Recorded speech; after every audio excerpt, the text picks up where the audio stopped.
think the session we're having here today is actually a culmination of a number of other sessions we've had, starting with the boards of listed companies, sitting with the CFOs and management of listed companies, and then now looking at our own licensed community. As an industry, we came together to really chart the strategic direction for the capital markets in Kenya, to say what is the roadmap to ensure that we can really achieve our true potential and emerge as an international financial center, and for our sector, emerge as the heart of capital markets investment on the continent.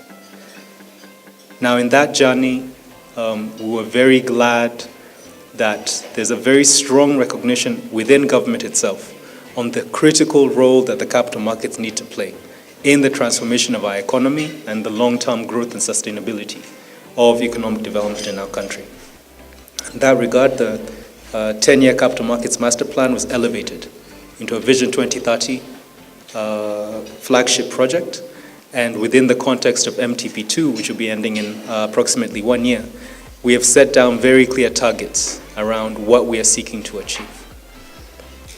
Now, within the context of that master plan, the role and importance of the legal and regulatory environment was flagged as really one of the fundamental foundations for the environment we're trying to create as a long-term, sustainable, and attractive investment destination. One of those core building blocks is the need to continuously strive to improve corporate governance and the quality of financial reporting in the country.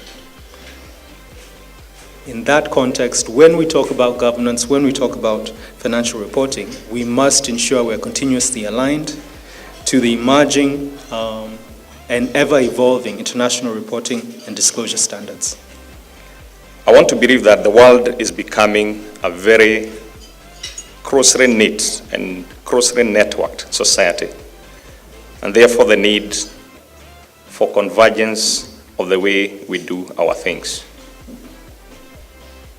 That's why, as accountants, we continue to enhance international financial reporting standards, international standards on auditing, and other standards we use, because we recognize that the work we do requires some level of universality. Because the world is more open today, we have an open society than we used to have a decade ago. There's a lot of growing demand for transparency from the stakeholders and the investors. They want to know more. You need to know the standards. Even the Companies Act, that Companies Act 2015, it came through a push from investors, from stakeholders. The new standard on key audit matters, on auditor reporting, came because stakeholders want to know more. So there's a push for transparency.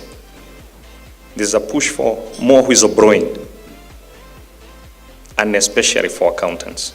There's a new standard on ethics. Previously, even as an auditor or an accountant, you could not report your employer or your client to a relevant authority if you find that, or if you found that they were not following particular laws. There's a new standard on non-compliance with the laws and regulations. It's an ethical standard for accountants. So there's a lot of growing concern in terms of tests of our independence and objectivity as accountants. And we hope to get more. I don't think it's possible for the Institute or the Professional Standards Committee to prepare an illustrative auditor's report. I mean, as I said, the key audit matters will depend on engagement from one client to another. The language will depend on the auditor. So it's very difficult for somebody to actually prepare an illustrative report to be used, or a report to be used by all the auditors. So this will leave it to each practice to actually have their own internal processes on how they'll actually develop and issue these reports. The session today was bringing together the various capital markets licensed intermediaries as well as their audit firms in order to be sensitized by the Institute of Certified Public Accountants as well as the authority around the new international standards on auditing relating to the disclosure of key audit matters, and the reforms relating to the quality and depth of auditor reporting. As the authority, we've been working very closely with the Institute of Certified Public Accountants, as well as their Professional Standards Committee, to put together an effective sensitization program to help both the users and preparers of financial statements understand the implications of the change and also the opportunities that are going to arise from it with regard to improving the quality, depth, and transparency of financial statements that are being published in Kenya.